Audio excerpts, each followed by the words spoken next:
sometimes subtle ways in which women have always had power in society. We have power through men, right? That men will often find it difficult to. There's an urge to impress. Well, men have power through women, right? When I have a woman in my life, an attractive woman in my life who likes to sleep with me, who admires me, who inspires me, who challenges me, all right, I have a lot more strength and a lot more energy, right? Men depend on women just as much as women depend on men.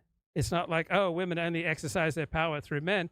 Men exercise their power through women. A man who can't get an attractive woman to go to bed with him is usually going to be much weaker than a man who is not in that unfortunate situation. Women. There's an urge to be accommodating. Yeah, and obviously with exceptions, but a lot of men have that sort of yes, they will behave differently when women are around, and this is one of the ways in which women have always had often invisible but nonetheless important modes of power. It's the downside of chivalry.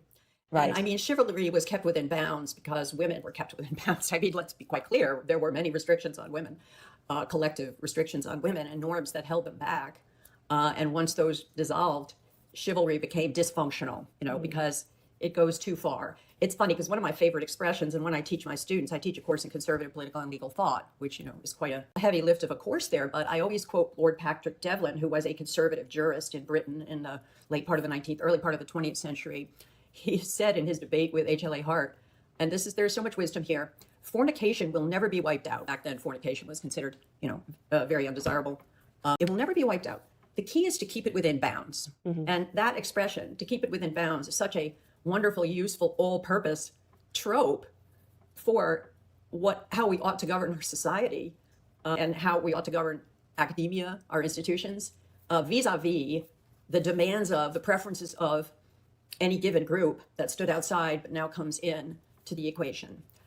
So yeah, men were in charge, but see, I have no problem with men being in charge because I see civilization as primarily the product of male efforts, imagination, drive, ability. I think it still is in many ways, and I think it will continue to be. So, to channel Camille Paglia, if we didn't have men, we'd all be sitting around in grass huts beating on tom-toms. They're the ones who've taken us out of that and created this glorious prosperity, the systems that we enjoy and take for granted. I think we ought to be a lot more grateful to men, show a lot more gratitude to men for their strengths and contributions.